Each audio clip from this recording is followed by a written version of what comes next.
Hi, Namdadi. Hi. I'm Anisha. Hello. Big fan, Di. Thank you. Hope मैले तपाईँलाई disturb त गरिनँ नि. No, it's okay. मलाई नि ब्युटी प्याजनमा एकदम इन्ट्रेस्ट छ. फ्युचरमा गएर म नि कम्पिट गर्ने सोचिरहेको छु. That's very nice. तर त्योभन्दा अगाडि चाहिँ I suggest you to complete your studies first. You look very young. के गरिरहेको छौ अहिले? मेरो चाहिँ अहिले +2 सकेर बसिरहेको छु. फर्दर फ्युचर स्टडिजको लागि चाहिँ बाहिर जाने सोचिरहेको छु. That's great. कुन कन्ट्री जाने डिसाइड गर्यौ? कन्ट्री चाहिँ अहिले मैले अस्ट्रेलिया चुज गरेको छु. तर कोर्सहरूमा चाहिँ डिप्लोमा गरौँ कि युनिभर्सिटी गरौँ त्यसमा अलिकति कन्फ्युज छु. ओके. कुनै कन्सल्टेन्सीको हेल्प लिएको छैनौ? छैन नि अहिले त. तपाईँले थाहा छ कुनै त्यस्तो?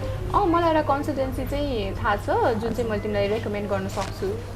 हजुर कुन कन्सल्टेन्सी होला त्यो? It's pie international. एक्चुली म चाहिँ पाईको ब्रान्ड एम्बेसडर पनि हो र अपार्ट फ्रम द्याट मैले एकदमै राम्रो रिभ्युजहरू पनि सुनिरहेको छु. स्टुडेन्ट्सहरू पनि एकदमै धेरै सेटिस्फाइड हुनुहुन्छ. So why don't you join them? Okay.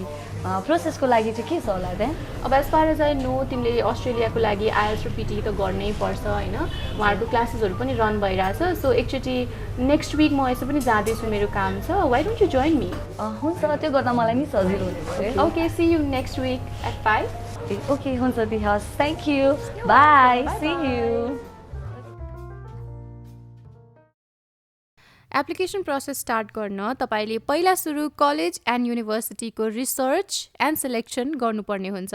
तपाईले रिसेन्टली नेपालबाट जुन कोर्स कम्प्लिट गर्नुभएको छ त्यही कोर्सको स्तरवृद्धिको हिसाबले तपाईले आफ्नो कोर्स उचित तरिकाले छान्नुपर्छ.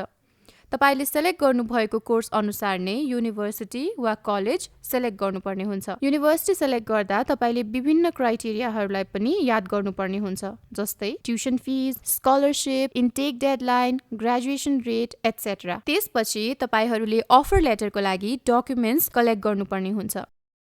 अफर लेटरको लागि academic documents, English language proficiency, letter of recommendation, passport, SOP र तपाईले जुन कलेजमा अप्लाई गर्दै हुनुहुन्छ त्यो कलेजको एप्लिकेसन चाहिन्छ. यदि तपाईको पढाइ कम्प्लिट गर्नुभएको ड्युरेसनदेखि हालको ड्युरेसन धेरै छ भने तपाईले वर्क एक्सपिरियन्स वा ट्रेनिङ सर्टिफिकेट पनि देखाउनुपर्छ. अप्लाई गरिसकेपछि कलेज युनिभर्सिटीले तपाईको एप्लिकेसनलाई रिभ्यू गर्छ र त्यसपछि तपाईले अफर लेटर पाउनुहुन्छ. र त्यसपछि आउँछ जिटिई अप्रुभल. जिटिई अर्थात् जेन्युइन टेम्पररी एन्ट्रेन्ट. यो प्रोसेसमा तपाई नेपालबाट अस्ट्रेलिया टेम्पररी स्टेको लागि जाँदै हुनुहुन्छ.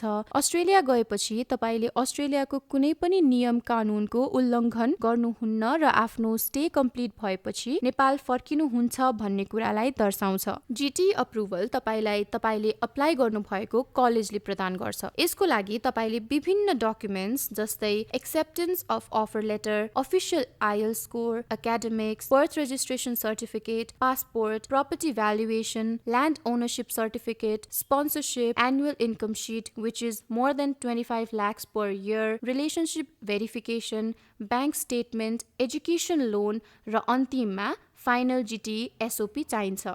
फाइनल जिटिई एसओपीमा किन तपाईको एसओपी अप्रुभ हुन पर्छ, तपाईको फ्युचर प्लान्सहरू के रहेको छ भनेर सबै कुरा समावेश भएको हुन पर्छ. तपाईले यी सबै डकुमेन्ट्स कलेजलाई फरवर्ड गर्न पर्छ र त्यसपछि 5 to 15 days भित्र तपाईको जिटिई को प्रोसेसिङ पनि स्टार्ट हुन्छ. जिटिई अप्रुभ भएपछि तपाईले सीओई कन्फर्मेसन अफ इनरोलमेन्टको लागि अप्लाई गर्नुपर्ने हुन्छ. सीओई तपाईको इनरोलमेन्ट कन्फर्म भएपछि कलेज वा युनिभर्सिटीले दिने गर्छ. सीओई डकुमेन्टको पनि अरू प्रोसेसहरू जस्तै केही क्राइटेरिया छन्. पहिलो क्राइटेरिया भनेकै तपाईले कलेज वा युनिभर्सिटीले भनेको ड्युरेसनको पेमेन्ट गर्नुपर्ने हुन्छ. कलेज वा युनिभर्सिटीमा पेमेन्ट गर्नको लागि तपाईले केही डकुमेन्ट्स कलेक्ट गर्नुपर्ने हुन्छ. सुरुमा मिनिस्ट्री अफ एजुकेसनबाट एनओसी नो अब्जेक्सन सर्टिफिकेट बनाउनु पर्ने हुन्छ. त्यो डकुमेन्ट तपाईले नेपालबाट कुनै पनि बाहिरी देशमा पैसा पठाउनको लागि कम्पल्सरी बनाउनु पर्ने डकुमेन्ट हो.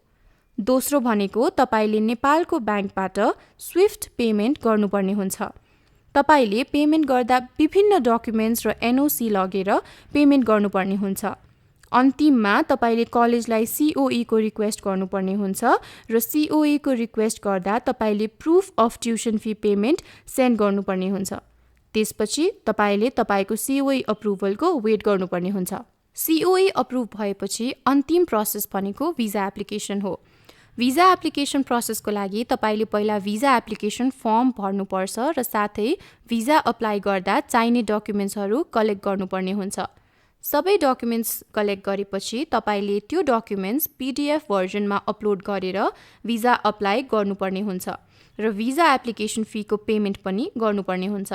त्यसपछि तपाईँले बायोमेट्रिक्स र मेडिकल टेस्ट दिनुपर्छ। तपाईँले यी सबै कुरा गरिसकेपछि अराउन्ड 1 मन्थमा तपाईँको भिजा आउँछ। यसरी तपाईँले सुरुदेखि अन्तिमसम्म अस्ट्रेलियाको लागि अप्लाई गर्न सक्नुहुन्छ। तपाईँको यी सबै असेसमेन्टहरू मिनिस्टेरियल डिरेक्सन 69 बाट असेस गरिनेछ। धन्यवाद।